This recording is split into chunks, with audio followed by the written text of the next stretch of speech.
Terima kasih pemirsa, Anda masih bersama kami. Presiden Joko Widodo menerima kunjungan kehormatan Menteri Luar Negeri Singapura Vivian Balakrishnan di Istana Kepresidenan Jakarta.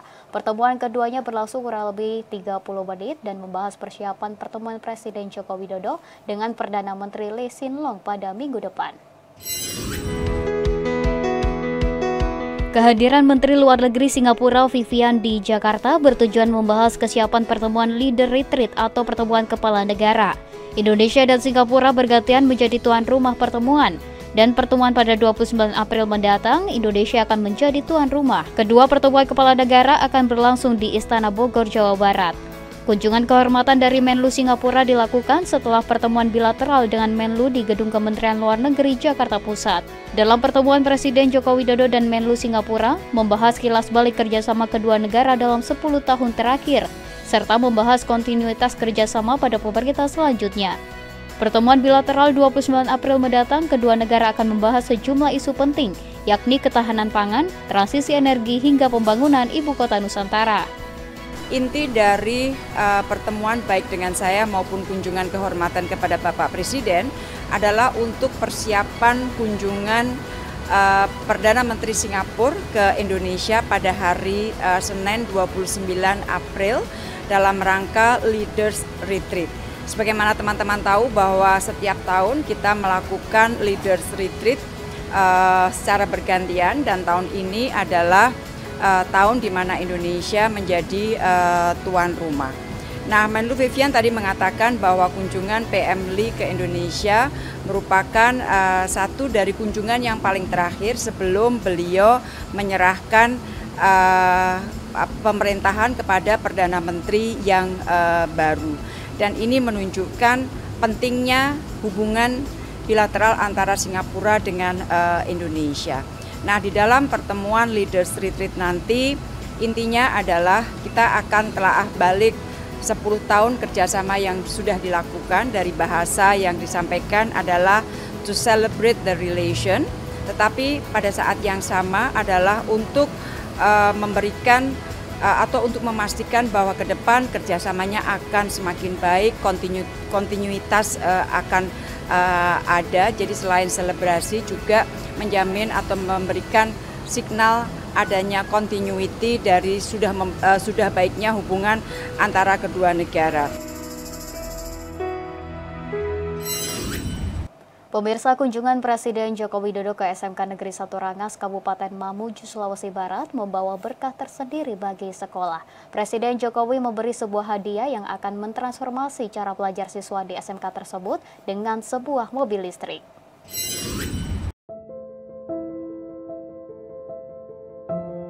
Dengan latar belakang gedung sekolah yang telah berdiri sejak 1998 dan sempat rusak karena gempa Mamuju pada 2021, Presiden Joko Widodo menyampaikan kabar gembira tersebut di hadapan ratusan pelajar SMK N1 Rangas.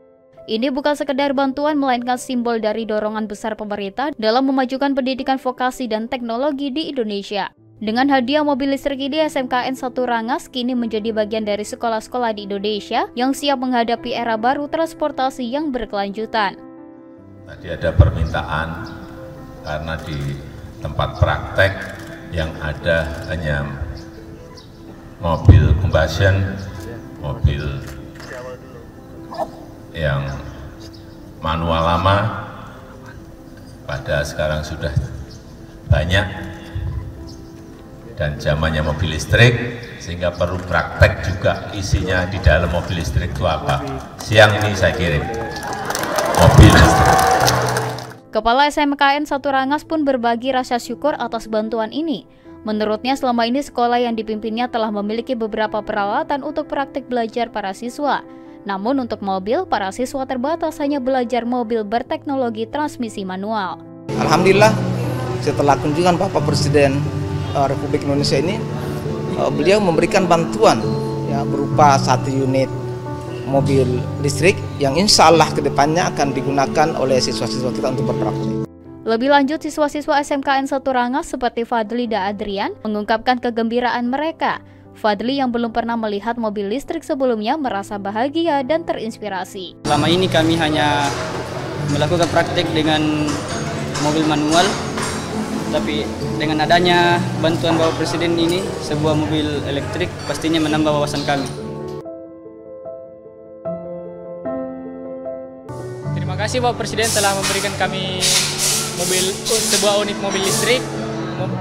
Mobil ini sangat berguna bagi kami karena untuk meningkatkan pengetahuan kami untuk masa depan nanti, karena kemungkinan mobil listrik akan banyak digunakan oleh masyarakat. Kita beralih ke informasi lainnya pemirsa. Kepala Otorita Ibu Kota Nusantara Bambang Susantono mengungkap rencana groundbreaking tahap 6 di IKN akan dilaksanakan pada Mei mendatang. Tidak hanya membangun kawasan untuk pusat pemerintahan, akan ada fasilitas pendidikan, kesehatan, dan lifestyle yang akan dibangun.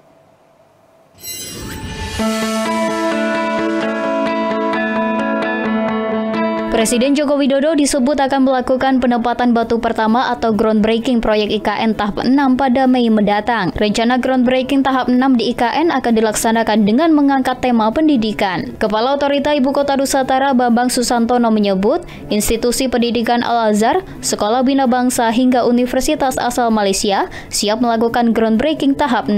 Selain itu, Stanford University bersama Bakri Center Foundation juga disebut akan membangun pusat riset di IKN Nusantara. Bambang mengatakan pengembangan lahan di kawasan inti pusat pemerintahan dan kawasan IKN Barat akan dimulai. Selain fasilitas pendidikan, Bambang menyebut akan segera membangun fasilitas kesehatan serta gaya hidup. Hal ini disiapkan untuk menunjang kehidupan masyarakat yang akan pindah ke IKN. Lebih lanjut, Bambang mengatakan pihaknya akan menggandeng pengembang properti yang sudah melakukan groundbreaking untuk melakukan roadshow dengan tujuan memasarkan perumahan dan apartemen yang ada di IKN. Menteri Keuangan Sri Mulyani Indrawati menyebut hingga Maret 2024 anggaran pendapatan dan belanja negara mengalami surplus sebesar 8,1 triliun rupiah atau setara 0,04% terhadap produk domestik bruto. Nilai tersebut diperoleh dari pendapatan negara yang lebih tinggi dari belanja negara.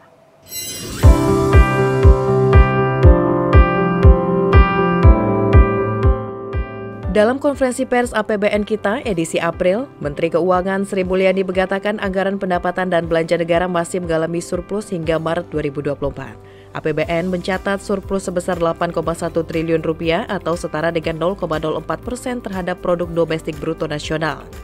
Nilai tersebut diperoleh dari pendapatan negara yang lebih tinggi dari belanja negara.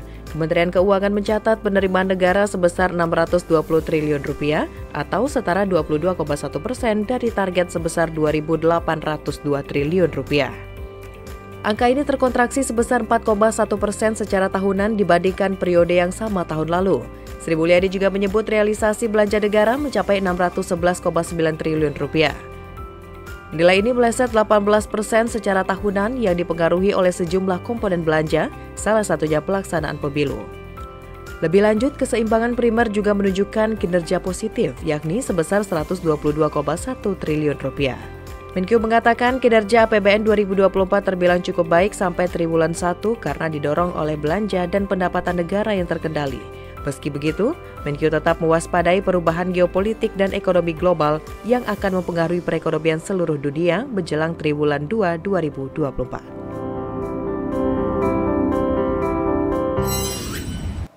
Pemirsa, kami akan kembali dengan informasi lainnya, tetaplah di Kominfo Newsroom.